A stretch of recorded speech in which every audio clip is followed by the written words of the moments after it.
BEKs, that is, children with black eyes, at first glance, are just a modern American urban legend. But in recent years, more and more reports of victims of this phenomenon have appeared.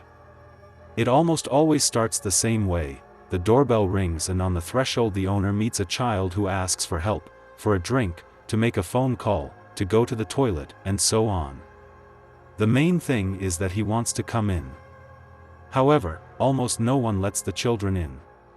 Perhaps because their eyes are one solid black pupil, or perhaps because their face is slightly floating, as if in a light fog. Children do not inspire pity, but a feeling of animal horror. Some victims, after contact with children with black eyes, report that they later repeatedly saw them in the neighborhood and even in other areas of the city. They stood and looked at them with their black eyes. Sometimes openly, sometimes hiding behind trees. What happens if you let such a child into the house? There is a legend that one man let him in.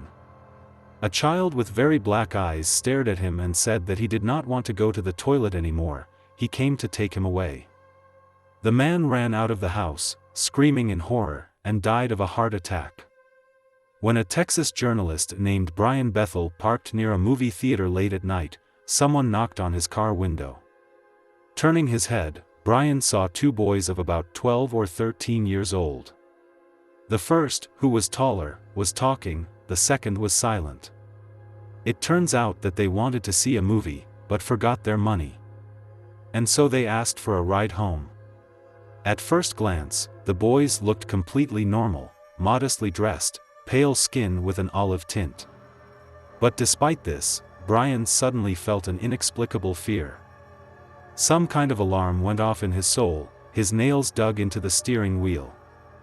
By his own admission, something similar to what a person experiences when he has to instantly decide what to do, fight or flight. Something was wrong here, but the journalist could not understand what exactly. But what exactly was the matter? The boys wanted to quickly go home to their mother for money. And then suddenly their eyes met. Only now did Brian notice their eyes, coal black. No pupil. No iris. No whites. Just completely black eyeballs. An overwhelming primal fear seized him. Brian did not want to let the boys into the car, but suddenly he caught himself reaching for the door handle to open it. Luckily, the journalist looked away from the coal-black eyes for a moment, looked away. And then he pulled his hand away from the door. With great difficulty, Brian managed to shake off his numbness and move off. He quickly looked back. No one. The sidewalk in front of the movie theater was empty. Brian didn't drive back, he sped. If someone had crossed his path, he probably wouldn't have been able to slow down. Some time later, Brian drove to his closest friend Chad. Two women were visiting him. According to Chad, both of them had some kind of psychic abilities. Brian had just started his story, leaving a message about black eyes, for dessert, when one of the women suddenly interrupted him. These kids had black eyes? I mean completely black? And when Brian confirmed this, the woman said that the previous week she had seen such people in a dream, or a vision. They wanted to enter the house, but she didn't let them in, but locked all the doors and windows. I knew that if they came in, they would kill me. And after a pause, she added, and they would have killed you if you had let them in the car. Even several years later, Brian admitted that he was still not 100% sure what happened to him that evening. I believe I was in danger, and I believe it was from something extraordinary. What I experienced then was one of the most terrible events in my life, and I have no desire to encounter something like that again. After the story was published, Bethel received many questions and stories about other similar cases. Every day there are more and more of them. Usually, this happens at private houses. A knock on the door, behind which a boy of about 12 years old is patiently waiting. Sometimes it is a young man. Most often they go in pairs. Sometimes children say that they urgently need to call and ask to be let into the house, explaining that they are lost. It is not known whether anyone let them into the house, and how it ended. But it is known that the adult was overcome by panic fear. And, as a rule, there was a feeling, something is wrong here. Ah, that's what it is, black eyes. Children can be persistent, they don't ask, but almost demand to be let in. And they will not leave under any circumstances until the owner slams the door in their face and disappears into the house. For some reason, this is what turns out to be incredibly difficult. People say that some have seen such dark-eyed people in reality, and some have seen them in a dream. Or in some kind of dream. Those who have communicated with them are left with the impression that in fact these children are much older than they look. Or maybe they are not children at all. In October 2005, one such case was reported by a 47-year-old woman named T, who has been working in an apartment rental agency for 20 years. Her job is to show vacant housing to potential tenants. Therefore, she has a wealth of experience communicating with a wide variety of people, and her intuition, one might say, is infallible. But that day, she could not bring herself to even take a step out of her office.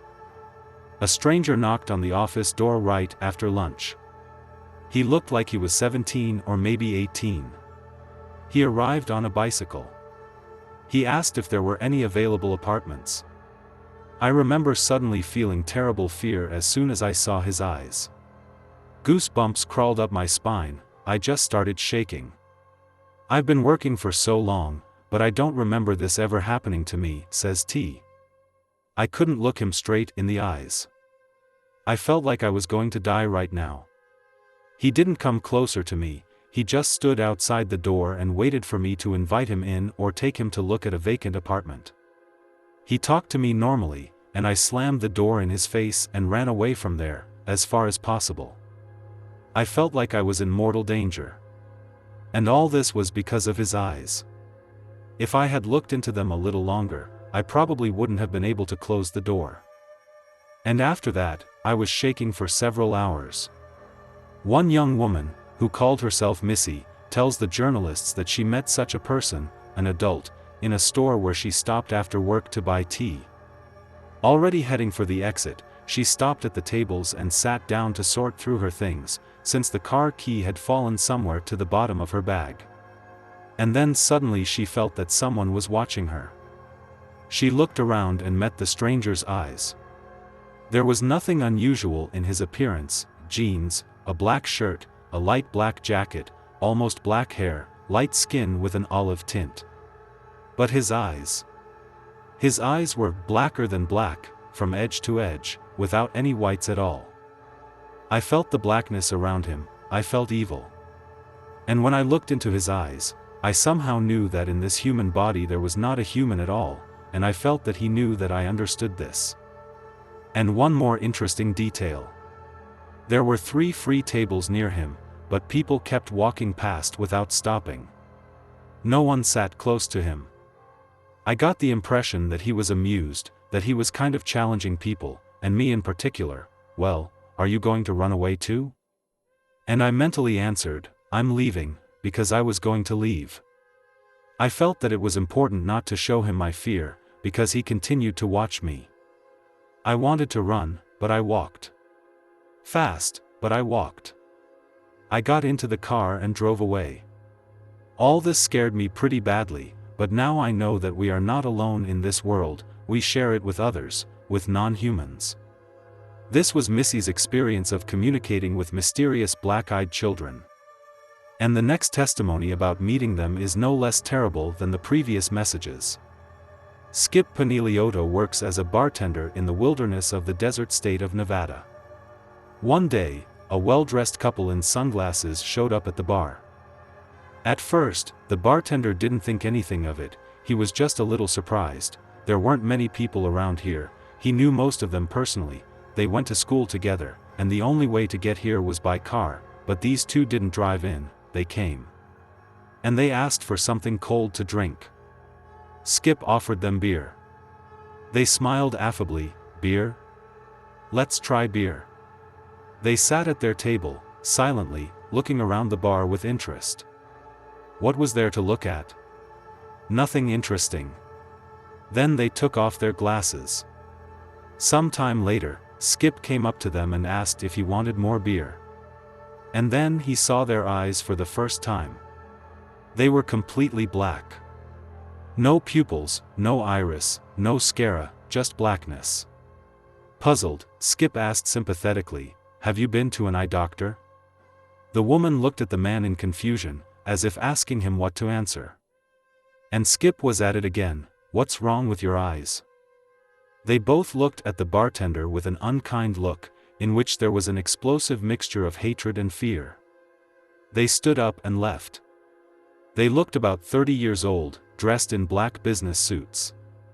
Except for their eyes, they were completely normal people. Only the hatred in their eyes scared Skip. And the more he thought about it later, the more afraid he felt. How did they get to this place in the desert if they did not have a car? How did they leave? Where did they disappear to?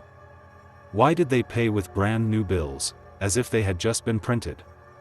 Why did they not give a tip? Why did a simple manifestation of concern cause such a sharp reaction in them? The first assumption that comes to mind is a disease. There are indeed diseases that can affect the eyes and change their color. For example, with cataracts associated with clouding of the lens, the color of the pupil changes. It becomes white. Often the iris is affected, and then they merge with the color of the white of the eye and the eyes become white. Aniridia affects the iris. It is either absent or turns black and merges with the pupil, but again, this does not affect the white. There is another disease, congenital partial or complete absence of the iris. The eyes are colorless, but can look completely black. There is also a black sclera, but it is extremely rare. But this does not explain the behavior of black-eyed kids and the fear they cause in people when they appear. Skeptics, of course there are some, believe that we are dealing with a prank. Young people insert black lenses and scare law-abiding citizens. Well, it is quite possible to assume that this theory can explain some of the cases, but not all. It is like with crop circles. People have tried to recreate them several times. However, upon closer inspection, these man-made circles only vaguely resemble real ones. A logical question arises: why don't these creatures try to break into a house or car without an invitation? It's clear that with such persistence they could very well make such an attempt. But no, that doesn't happen. Those who are mystically inclined find their own explanation for this. If this is some kind of evil spirit, a vampire, a demon, then that's how it should be. You see, you yourself must invite it into your home, and only then can it use its magical power. Such a superstition exists in many religions. But in that case, why would an evil spirit or demon take the form of a child? Yes, in order to evoke compassion. Well, what adult would not pity a boy who has lost his way or is upset about something and not allow him to use the phone? And finally, there is another version, the most fantastic: children with black eyes are aliens. Or, perhaps, hybrids of a human and an alien. They are able to take on any form and influence the minds of people, causing uncontrollable emotions, including fear. And what gives them away is their black eyes. Those who sent them probably recommended that they meet people, communicate, enter houses, but categorically forbade them to break in without permission. And they cannot disobey their leaders. And no one has ever told what happened after he or she let the black-eyed children into the house or car. And there can be two explanations: perhaps the fear of meeting them is so great that no one ever lets them in, or they let them in, but after that they will not tell anyone anything.